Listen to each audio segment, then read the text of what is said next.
보통 11월 말 또는 12월 초 되면 세상은 요란합니다. 이유는 크리스마스 때문입니다. 우리는 성탄절 또는 성탄 찬양 그러지만 세상에서는 크리스마스 캐롤송이라고 합니다. 곳곳마다 북적거립니다. 시장이 활력 있게 돌아갑니다. TV를 켜면 온갖 연예인들이 여러 프로그램을 통하여서 크리스마스를 즐기는 일들을 합니다. 영화관은 특수여서 한몫 이때들 다 챙기려고 준비하고 있습니다. 청년들, 특별히 연인들, 솔로 아니고 싱글이 더 맞습니다. 들은 연인이 있으면 좋은데 솔로는 싱글은 제일 싫습니다. 성탄 크리스마스를 같이 보내고 싶은 마음들.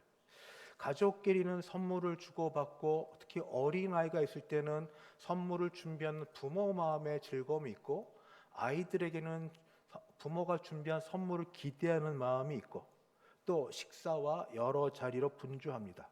그런데 저 혼자만일까요? 2024년도 오늘이 12월 22일인데 대한민국은 성탄 분위기가 전혀 나지 않는 것 같습니다. 제가 시장을 안 가고 백화점을 안 가고 TV를 안 봐서 그럴까요? 이 외국 사람이 이때 쓰는 말이 있습니다. Yes and no. 맞고 아니고. 제가 안 봐서 그렇지 아마 나름대로 나름의 크리스마스를 즐거워할 터인데 그렇지 않은 게 있습니다. 왜냐하면 요즘 이 나라 이 백성들의 마음은 온통 정치에 있습니다. 정치도 상생, 서로 사는 정치가 아닙니다. 화합, 바를 정자, 그리고 다스림, 바르게 다스리자는 게 아닙니다. 서로 살게 하자는 데 있지 않습니다. 나와 다른 사람이면 무조건 고개를 젓고 말을 안 듣고 같이 하지 아니하려고 합니다. 함께 사는 것에 투쟁하고 그 다음 하는 게 너 죽어야 내가 산다, 너 죽고 나 살기 라는 식의 정치를 하고 있습니다. 세상은 이렇게 갑니다. 그래도 적어도 기독교인이라면 그리고 교회에 와서 예배를 드리는 사람들이라면 이런 상황 가운데 어떻게 해야 되는가? 적어도 예배 속에서 우리는 다른 세상을 들어갑니다. 성경을 열면 성경의 세상이 있습니다. 그 세상이 옛날 유대 땅의 세상이 아니라 영원 전부터 계획해 놓으신 하나님이 시간과 장소 속에서 일하셨던 그 세상입니다. 말씀의 세상 속에 가면 하나님의 일하심이 있습니다. 그래서 2024년 12월 22일 그리고 내일 모레 글필 성탄절을 맞는 우리에게도 다시 동일한 말씀이지만 새롭게 말씀의 세계로 들어갑니다. 첫 번째는 하나님은 하나님의 뜻을 성경 어디서나 마찬가지인데 알려주십니다. 감추시고 꼭꼭 숨기셔가지고 다른 사람 괴롭게 하지 않으시고 하나님은 하나님의 뜻을 계시라고 하는데 알려주시는데 그게 소수의 사람입니다. 이걸 선택의 비밀이라고 합니다. 하나님은 소수의 사람을 선택하셔서 선택한 그런 사람들에게 하나님의 뜻을 알려주십니다. 그런데 성경은 모두에게 나오는데 선택된 소수의 사람들, 하나님을 또는 하나님의 사자인 천사를 갑작스럽게 만났던 모두가 공통스럽게 놀랍고 당황하고 두려워합니다. 그러나 이후에 하나님의 그 사자의 나타남 또는 하나님의 대리자의 나타남이라는 것을 알게 되고 나서는 그리고 그들이 하나님의 하실 것을 깨닫고 나서는 이제는 사명자가 됩니다. 전에는 몰랐는데 이제 그들이 이 모든 걸 듣고 보고 난 이후에는 이제껏 보아왔던 모든 것 대신에 이걸 붙듭니다. 하나님만이 참 진리시니까 이걸 붙들고 이게 참 진리니까 거짓과 모든 위장과 속임수가 가득한 속에 영원한 하나님의 진리를 맛보고 붙들고 그리고 나서 사명이 뭐냐? 이것을 나눕니다. 주변의 사람들에게 또 하나님이 만나게 하신 사람들에게 이걸 나눕니다. 오늘 말씀 가운데도 하나님은 목자를 선택하셨습니다. 목자를 선택했는데 그래서 천사들을 보냈는데 목자들은 한밤중에 나타난 천사를 보고 두려워했습니다. 그런데 천사들이 하나님의 뜻을 가르쳐 보여줬습니다. 그러자 그들은 그걸 깨닫고 나서 움직였습니다. 알려주신 대로 베들레헴으로 갔고 베들레헴 가운데도 말 구유로 갔고 거기서 나신 예수님을 보았습니다. 그리고 본대로 아기 예수님 부모님에게 천사가 했던 말을 증언하였습니다. 전하여 주었습니다. 이것이 바로 하나님이 성경에서 그리고 지금도 우리에게 역사하시는 겁니다. 선택된 소수, 놀랍고 당황하는 가운데 그러나 하나님을 만나고 계시를 보고 접한 바 된 사람들은 그 속에 사명을 받아 다른 사람에게 하나님의 뜻을 증언하고 증거하는 일을 합니다. 두 번째, 그럼 어떤 사람이 선택되는가? 물론 내 마음대로 되는 건 아니지만 이런 사람은 아니다 하는 것만큼은 확실합니다. 유대인들은 계속해서 예언 속에 메시아를 기다려왔습니다. 메시아는 히브리 말이고 헬라 말로 그리스도를 기다려왔습니다. 그들이 원하는 메시아와 그리스도는 이적을 행하시고 놀라운 일을 하시고 대단한 일을 하시는 그런 분이어야만 됩니다. 그게 바로 사탄이 예수님이 이제 사역이라고 공적 생애에서 일을 하시려고 할 때 40일을 굶주리고 나서 시험을 3가지 받았는데 사탄이 했던 말 속에 사람들이 기대하는 바가 있습니다. 내가 만일 하나님의 아들이어든 성전 꼭대기에 올라가 거기서 뛰어내리라. 그리하면 천사가 너를 붙들어 발도 다치지 않게 하리라. 이거야말로 보여주기의 끝판왕입니다. 성전, 안 그래도 구별된 곳, 모든 사람이 바라보는 곳 성전 꼭대기에 올라갑니다. 지금도 마포대교 올라갔는데 거기 난간에 올라가면 갑작스럽게 다 마이크 카메라 돌고 저 사람이 혹시 투신 자살하지는 않을까 막 잠깐이라도 카메라 스포트라이트 받지 않습니까? 그것처럼 모두가 보이는 곳에 성전 꼭대기에 올라갔고 거기서 뛰어내립니다. 그런데 갑자기 천사가 그를 하나도 다치지 않게 붙듭니다. 기적, 놀라움. 적어도 우리가 믿고 따를 메시아는 저 정도는 돼야 되는 겁니다. 입증해 줘야 됩니다. 무슨 일이 있어도 다치지 않을 기적과 능력을 행할 멋져 보이는 분, 그렇게. 근데 사탄의 마음을 이 사람들이 똑같이 예수님 십자가에 달리셨을 때 그렇게 얘기합니다. 뭐라고 얘기하는가? 십자가도 높은 데입니다. 거기에 나무에 달리셨습니다. 근데 그런 예수님께 했던 말이 뭔가? 바로 당신이 하나님의 아들이어든 십자가에서 자기를 구원하고 십자가에서 내려오라. 그러면 믿겠노라. 비아냥과 조소 속에 십자가 고난 가운데 있는데 능력 있는 정말 하나님의 아들이거든 거기서 뛰어내려와 보라. 모든 것 끊어버리고 그 능력을 보여달라고. 그러면 믿겠노라고. 이게 당대 사람들 그리고 종교 지도자, 정치 지도자 뭔가 보여줘야 되는 이런 사람들이 갖고 있는 생각인데 주님은 그런 사람들을 택하지 않으셨습니다. 그들이 원하는 건 하늘에서 불이 내리고 놀라운 일들이 벌어지고 사람들의 그래서 그걸 보고 마음을 확 잡아 끌어가지고 그들의 가장 현재 문제 로마를 전복시키고 유대인들을 이 정치적으로 독립시켜서 거기 이 메시아가 왕노릇하고 다른 사람은 그 덕 보는 것 덕분에 옛날 다윗 시절처럼 잘 먹고 잘 살고 지금은 남의 나라 이방인에게 종살이처럼 하지만 우리도 다른 나라 사람 종살이 시키고 떵떵거리고 사는 것 이게 그들의 바람이었습니다. 그러나 하나님은 이런 자들에게 나타나지 않으셨습니다. 하나님 누구에게 나타나셨는가? 목자들에게 나타나셨습니다. 목자는 정치 지도자도 학자도 종교 지도자도 아닙니다. 비록 남 놓고 기억자도 모르는 사람은 아니지만 사회적으로 대접받는 위치에 있는 사람은 아닙니다.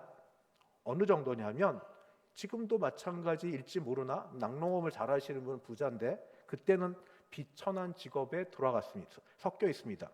법적 증언할 사람으로 세움을 받지 못할 그런 사람들입니다. 냄새가 난다고 사람들 곁에 있지 못하는 사람들입니다. 맨날 그 일을 하니까 동물들 냄새가 나서. 그래서 어쩌면 그들은 사람보다 양떼가 편한 사람들입니다. 사람인데 사람 가까이 하지 않고 동물들을 가까이 하는 사람들. 1년 4계절 양떼를 이끌고 여기저기 다닙니다. 들과 산으로 가다가 가까운 거리는 당일날 돌아오지만 먼 거리를 가면 당일날 못 돌아와서 거기 양 우리를 만들고 함께 밖에서 밤을 새우는 사람들입니다. 비록 이렇게 고달픈 삶을 살아서 이날도 목자들이 밤에 밖에서 자기 양떼를 지키며 잠자지 못하고 있던 사람들이지만 다른 사람들이 가지고 있지 못했던 게 있습니다. 그게 뭐냐? 단순한 믿음입니다. 단순한 믿음. 단순한 믿음. 단순한 믿음은 뭐냐? 맹목적, 무대법 믿음이 아니라 하나님의 말씀이라면 말씀대로 이루어질 걸 그대로 믿는 겁니다. 말씀대로 믿는 것, 따지지 않는 것, 토달지 않는 것, 자기 생각 거기에 더 들어가가지고 이것저것 교묘하게 짜게 하지 않는 것, 말씀이라면 말씀대로 믿는 것. 목자들은 그날 그 밤에 천사들을 만났고 천사들이 한 말을 들었고, 그래서 천사들이 한 말대로 그날 그 즉시로, 여기도 보면 즉시, 바로 이 베들레헴에 하나님께서 천사를 통하여 말씀하신 걸 찾아갔습니다. 찾아갔고 그리고 거기서 보았고 그리고 본대로 증언하는 단순한 믿음. 하나님 지금도 누굴 찾으시는가?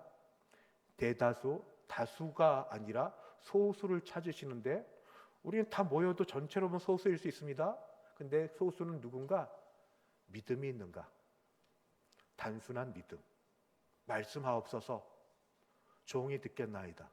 믿음이 있는가?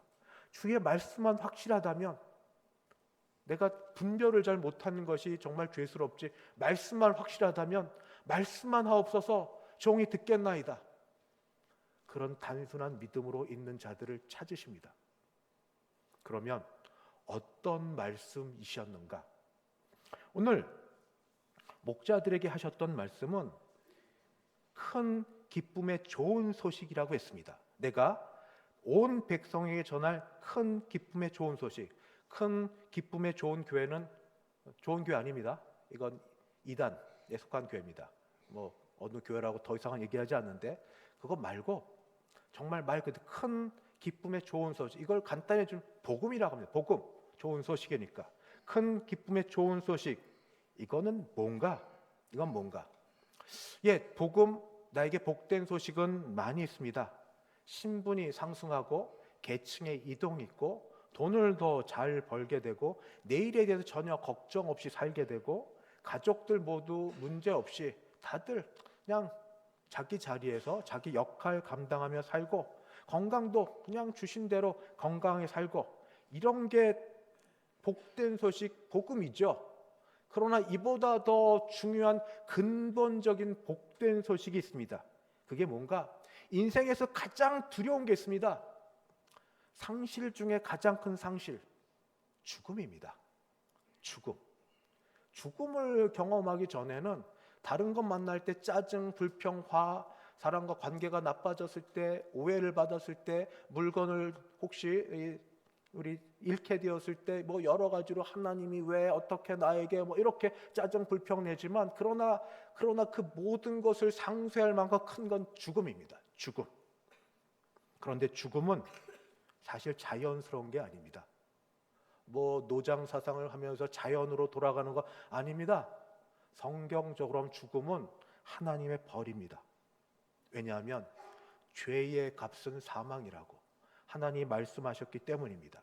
죽음은 몇 가지가 있는데 육신의 죽음이 있고 영적 죽음이 있습니다.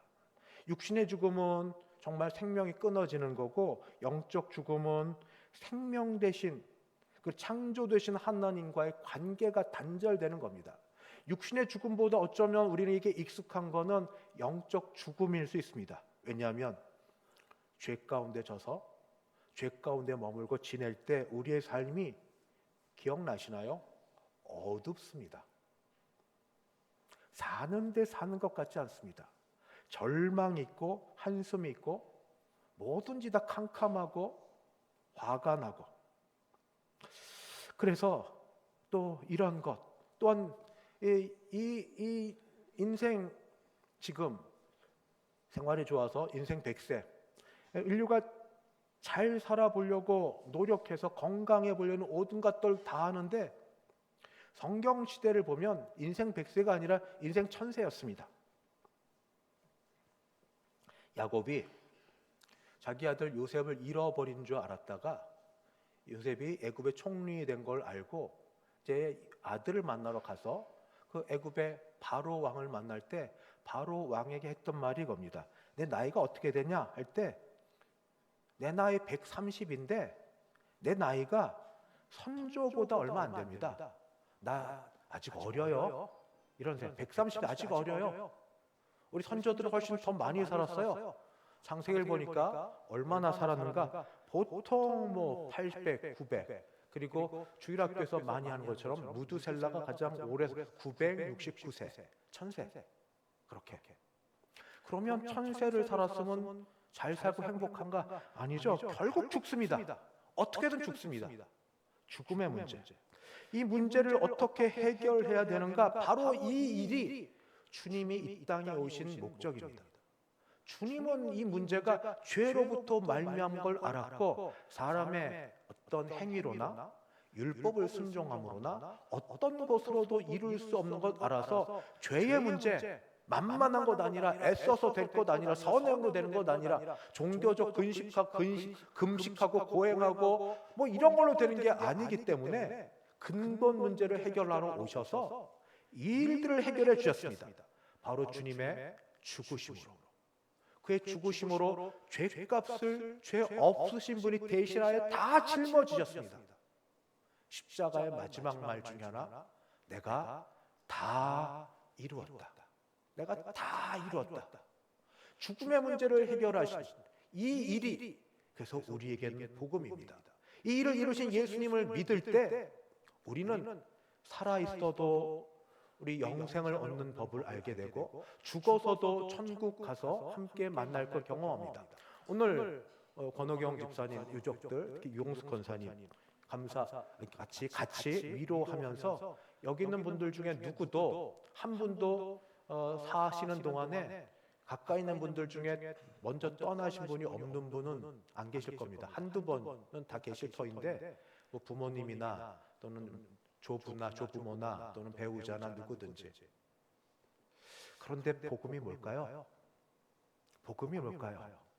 죽음이 끝이라면 우리는 슬퍼하고 절망하고 좌절하고 이게 왜 이러냐고. 도대체 무슨 어려움이 있어서 이런 고난을 허락하냐고 따져묻고 그리고 내팽개치고 화를 내야 됩니다. 그러나 우리에게 복음은 큰 기쁨의 좋은 소식은 죽음이 다가 아니라고. 하나님이 우리 사람들을 향하여 우리 예수님이 나사로를 향하여 또 우리 다른 죽었던 사람을 했던 말씀은 잔다. 자다가 다시 깨면 그때 만난다. 이렇게 될 수 있는 이유가 어디 있습니까? 큰 기쁨의 좋은 소식. 주님 때문에. 주님이 대신해서 죽음의 문제를, 죄의 문제를 해결해 주셔서 그 사실을 믿기만 하면 그 일로 나도 살면서 육신이 약하여지고 죽을 수 있지만 그게 끝이 아니라는 걸, 천국 소망이 있고 이후에 영생이 있는 걸 알아서 살아서 주를 믿는 자는 영원히 죽지 않는 그런 생명의 관계, 주를 믿고 주를 의지하는 관계로 살아갈 수 있다는 것을 알려주는 게 큰 기쁨의 좋은 소식이어서 우선 어렵게 얘기했지만 하나, 우리 죽음을 두려워하지 않는 사람이 되었습니다. 세상 누구든지 죽음을 두려워합니다. 그러나 예수 믿는 사람은 예수님이 죽음의 문제 해결하셔서 천국에서 우리를 맞아주시고 천국에서 먼저 가신 분들을 만나 계실 걸 믿기 때문에 우리 죽음을 해결한 것 때문에 기쁨의 좋은 소식입니다. 이걸 현재로 얘기하면 이렇게도 됩니다. 내가 여기서 지금 먼저 죽음을 경험하면 그럼 부활의 능력으로 삽니다. 좀 어렵습니까? 믿기만 하면 됩니다. 예수님이 나를 위해 십자가에 죽어주심으로 내 죄가 예수님의 보혈로 씻음 받았다는 믿기만 하면, 마음으로 믿고 입술로 시인하기만 하면 믿는 자에게는 이런 인세가 나타나서 내가 살아서 내 죄의 용서함을 받아 하나님의 가족에 들어가 자녀가 되고 주님과 동행하며 사는 기쁨이 있게 됩니다. 영생의 기쁨을 여기서 누리고 살게 됩니다. 물론 여기서 육신의 제한이 있어 약함이 있지만 그래도 하나님이 그렇게 살게 하십니다. 성탄절을 앞두고 이 자리에 오신 여러분께 큰 기쁨의 좋은 소식을 전해드립니다. 선택함을 받아 오늘 이 자리에 추운 겨울 오신 여러분에게 전하여 주는 것은 믿기만 하면, 단순하게 성경에 기록된 사실을 믿기만 하면 우리 모두 죽어도 다시 사는 은혜가 있고, 살아서 예수를 믿는 자에게는 여기서 내가 영원토록 너와 함께하리라 하는 임마누엘의 주님이 동행하시는 그런 게 있다는 것을 전해드립니다. 이것이 큰 기쁨의 좋은 소식입니다. 믿으십니까? 예수 믿으십시오. 예수 믿으십시오. 죽어 천국 가고 여기서도 예수 믿는 우리에게 영생에 함께 하시는 생명의 역사가 우리에게 나타나는 줄 믿습니다. 나는 죽고 내가 죄에 대해 죽을 때 내 안에서 살아나신 부활하신 주께서 나를 통하여 나에게서 살아나셔서 내가 살되 주님이 사시는 영생의 기쁨으로 사시다가 우리 혹시 육신의 죽음을 맛보면 그때는 여기서 맛보던 걸 거기서 온전히 누리시고, 먼저 천국 가신 분을 만나서 우리 못다 했던 말하고 즐겁게 지내시고, 혹시 먼저 주님 오시면 우리 할렐루야 찬양하고 신부로서 주님을 맞이할 수 있는 우리 모든 주의 식구들 되기를 주님의 이름으로 축원합니다. 기도하겠습니다.